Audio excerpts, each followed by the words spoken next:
మిత్రులారా, మానవతా వేదిక ఆధ్వర్యంలో గౌతమ బుద్ధుని 2568వ జయంతి సందర్భంగా మానవతా వేదిక కన్వీనర్ గోలి మధుగారి అధ్యక్షతన మంగళగిరిలో 23/5/2004న బ్రహ్మాండమైన ఉత్సవాలు అత్యంత ఘనంగా జరిగాయి.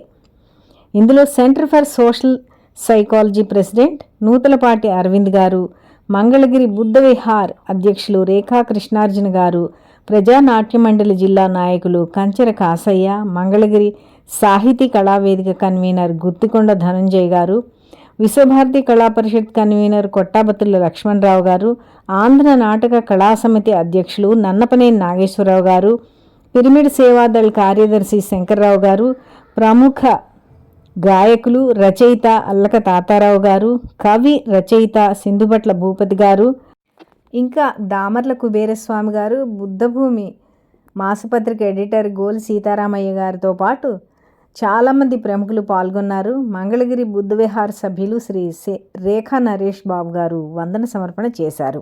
ఇందులో ముఖ్య అతిథిగా Savitribai Phule educational and charitable trust chairperson మరియు all India body and organ donors association founder Shrimati Guduru Seethamahalakshmi garu హాజరయ్యారు.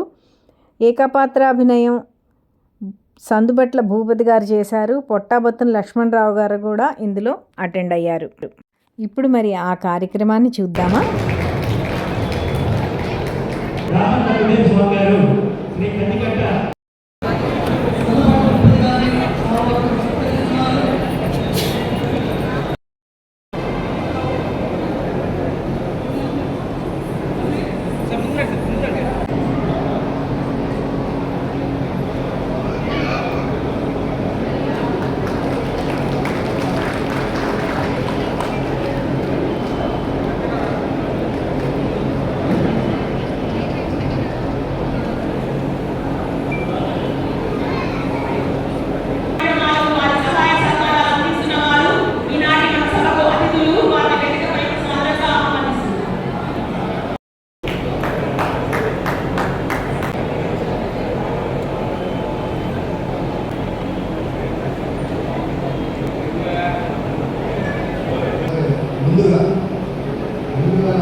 నమస్కారం. భగవాన్ బుద్ధుడు 2568 సంవత్సరాలుగా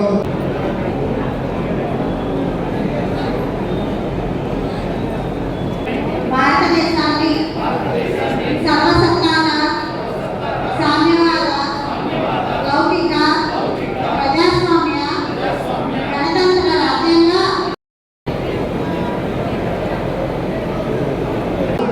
భాగస్వాములు విజయవంతం చేయడానికి చేసినటువంటి ఎందరో మేధావులు, సాహితీవేత్తలు, కళాకారులు, వ్యాపారస్తులు, సామాజిక సేవాపరులు, సోషల్ ఫైటర్స్, మహిళలు కాశీ గారు హాస్పిటల్ ఆపరేషన్ చేస్తూ ఉన్నారు.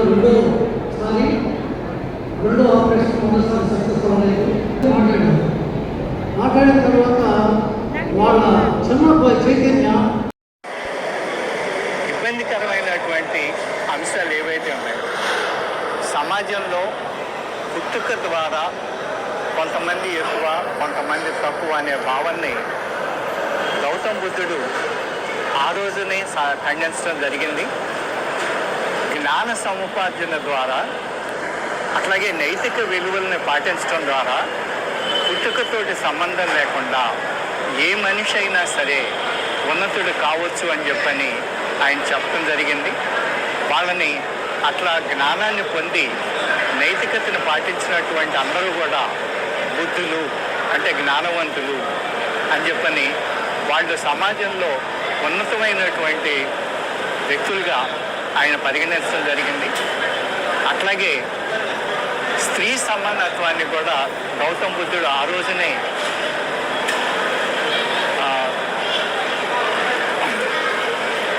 స్త్రీ సమానత్వాన్ని కూడా ఆయన ఆ రోజుల్లోనే ప్రచారం చేయటం జరిగింది. అట్లాగే రాజ్యాల మధ్య జరుగుతున్నటువంటి యుద్ధాల వల్ల, హింస వల్ల మానవ జాతి పడేటటువంటి కష్టాలని ఆయన ప్రత్యక్షంగా చూడటం, దానికి వ్యతిరేక వ్యాప్తంగా ప్రచారం చేయటం, శాంతి సందేశాన్ని భారతదేశంలోనూ అట్లాగే ఆయన శిష్యుల ద్వారా ప్రపంచంలోనూ తీసుకెళ్ళటం జరిగింది. బౌద్ధం ఒక 3-4 శతాబ్దాల పాటు ప్రపంచవ్యాప్తంగా వ్యాప్తి చెందింది, శాంతి సందేశాన్ని ఇచ్చింది. అట్లాగే ఆర్థికంగా కూడా సమాజాలు అభివృద్ధి చెందటానికి అది దోహదపడింది.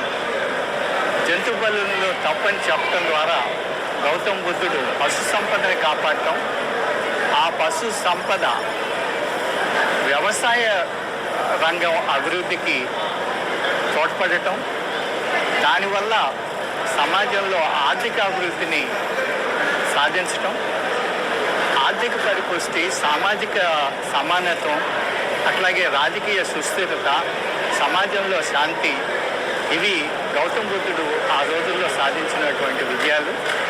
ఈ విజయాలకి కారణం అప్పుడున్నటువంటి రాజకీయ, ఆర్థిక, సామాజిక పరిస్థితులు. వాటికి గౌతమ బుద్ధుడు సరైనటువంటి పరిష్కారాలను చూపెట్టడమే కారణంగా మనం చెప్పచ్చు.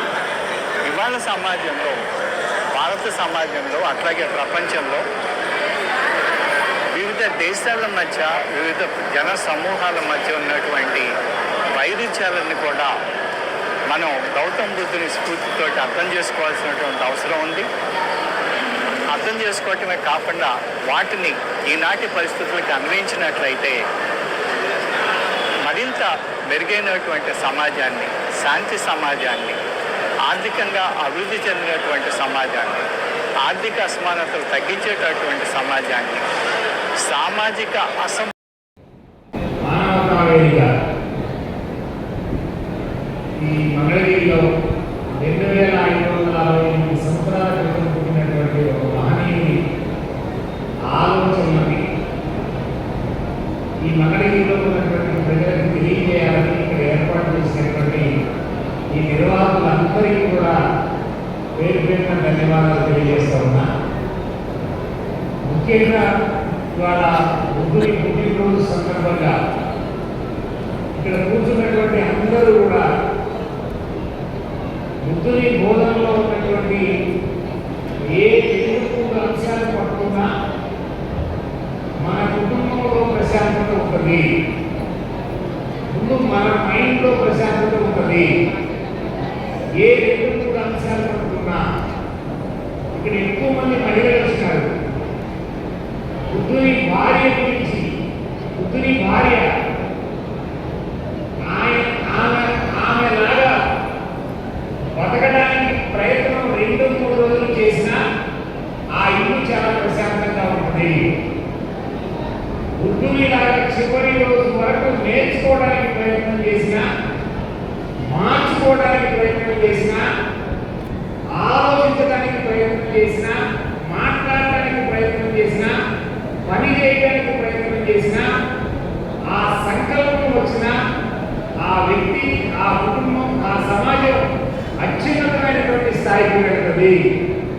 ఆ పద్ధతుల్లో ముందుకు వెళ్ళడానికి ఈ మంగళగిరి ప్రాంతంలో మానవతా వేదిక ఈ బుద్ధుని జయంతి సందర్భంగా, బుద్ధుని జయంతి రోజే కాకుండా సంవత్సరం పాటు ఈ మంగళగిరి ప్రాంతంలో విద్యార్థుల్లో, యువకుల్లో పనిచేయాలని ఆ మహనీయునికి, ఆ బుద్ధునికి మరొకసారి పుట్టినరోజు శుభాకాంక్షలు తెలియజేస్తూ నాకు అవకాశం ఇచ్చినటువంటి మానవతా వేదికకి ధన్యవాదాలు తెలియజేసుకుంటూ ముగిస్తా ఉన్నాను.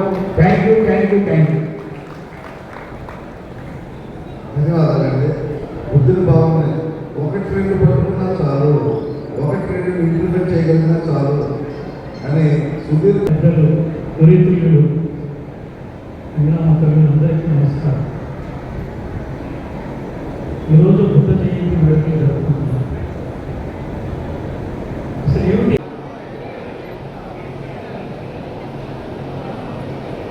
ముందుకు వెళ్ళు.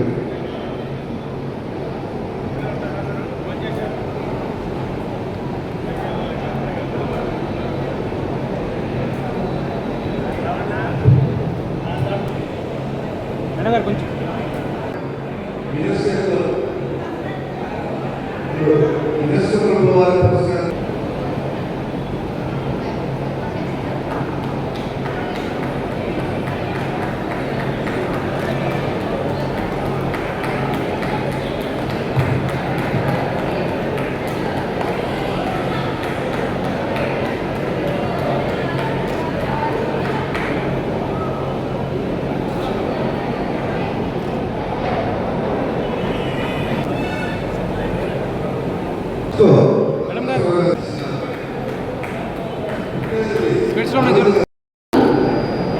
మేమందరం కూడా నుంచి మా ప్రెసిడెంట్ పరమేశ్వరరావు గారు, మా జనరల్ సెక్రటరీ లతా గారు, నేను ప్రెసిడెంట్ని లక్ష్మీ శైలజ, అడ్వకేట్ని, అలాగే మా మెంబర్స్ కూడా అందరూ వచ్చి మా గూడూరు సీతామహాలక్ష్మి అక్కకి సన్మానం చేయడం జరుగుతూ ఉంది.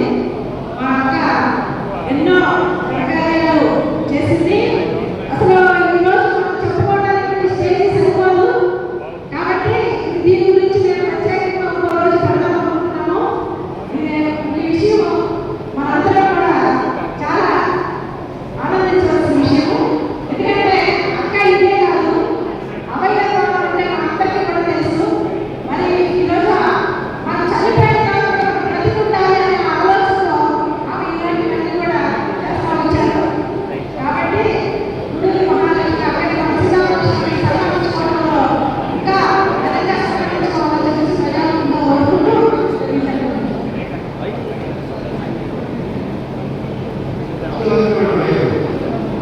అధ్యక్షుడు సీతామహాలక్ష్మి గారు మీ స్వరం తెలియజేయడం.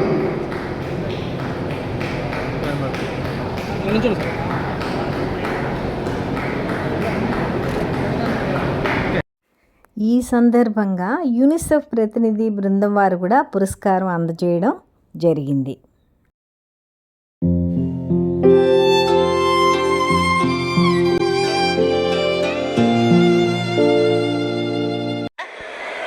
ఈవేళ మంగళగిరిలో గౌతమ్ బుద్ధుని జయంతి రోజు 2568వ పుట్టినరోజు సందర్భంగా మంగళగిరి మానవతా సంస్థ వారు నన్ను పిలిచి ఇంత ఘనమైన సన్మానం చేయటం, అంబేద్కర్కి, పూలే గారికి, అట్లాగే కార్ల్ మార్క్స్కి, అట్లాగే అంతకంటే ముందు పుట్టిన గౌతమ్ బుద్ధుడికి నాకు జరిగిన సన్మానాన్ని నిజంగా అంకితం చేస్తున్నానండి. ఎందుకంటే వారి యొక్క భావాల వారసత్వం ఏదైతే ఉందో, ఉన్నతమైన లక్ష్యాలు ఏవైతే ఉన్నాయో ఆ లక్ష్య సాధన కోసమే మా సావిత్రిబాయి ఎడ్యుకేషన్ చారిటబుల్ ట్రస్ట్ పనిచేస్తుందండి. అట్లాగే మరణానంతరం కూడా జీవించండి అనే పిలుపు, మరణించిన జీవించండి అని ఒక కాప్షన్ ఇచ్చామండి. ఎందుకంటే ఇంత విలువైన మానవ దేహాన్ని, మన అవయవాలని, మన కళ్ళని మొత్తాన్ని మనం భూమిలో కప్పెట్టడం వల్ల, బూడిద చేయడం వల్ల పిడికెడు బూడిదగా మిగిలిపోయా కన్నా ఈ సమాజ హితం కోసం, వైద్య రంగ పరిశోధనల కోసం, సాటి మనిషిని ఒకవేళ బ్రెయిన్ డెడ్ అయితే సాటి మనిషికి ప్రాణదానం చేయడం కోసం మహోత్కృష్టమైన మానవీయ ఉద్యమంగా శరీర అవయవదాన ఉద్యమాన్ని కూడా మేము నిర్వహిస్తున్నాం. ఈ లక్షణాలు కానీ, ఈ సంస్కారం కానీ, ఈ ఆశయాలు కానీ, ఈ ఆచరణ కానీ మాకు గౌతమ్ బుద్ధుడి నుంచే వచ్చిందండి. ఆయన సర్వమతాన్ని సర్వజనులను ప్రేమించాడు. ఆయన బహుజన హితాయ బహుజన సుఖాయ అన్నాడు. ఈ దేశంలో అణగారిన వర్గాల ప్రజల్ని, ముఖ్యంగా మహిళల్ని ఈ దేశంలో మెయిన్ స్ట్రీమ్లోకి తీసుకొచ్చాడండి. ఆయన మహిళలకు సంఘాలు పెట్టిన మొదటి వ్యక్తి ఆయనండి, మన జ్యోతి బుద్ధుడు.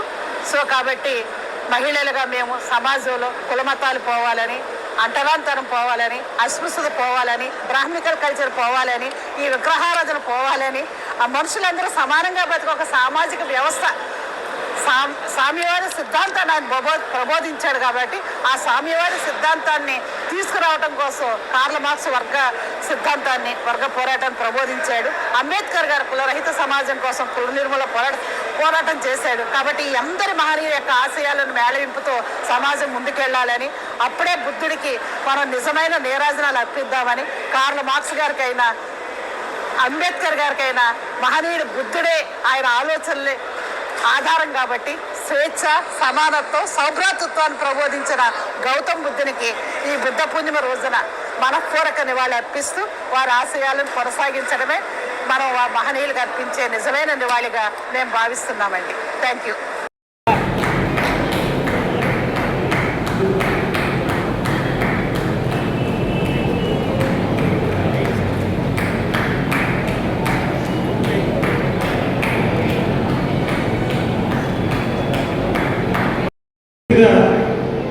ఊరు నుండి విచ్చేసినటువంటి ఎంతో దూరం నుంచి కూడా ఇక్కడికి వచ్చి ఉన్నారు. వివిధ ఊరుల నుంచి వాళ్ళందరికీ కూడా ధన్యవాదాలు. ఈ ప్రోగ్రామ్ని ఎంతో సక్సెస్ చేసినటువంటి అందరికీ కూడా పేరు పేరున ధన్యవాదాలు.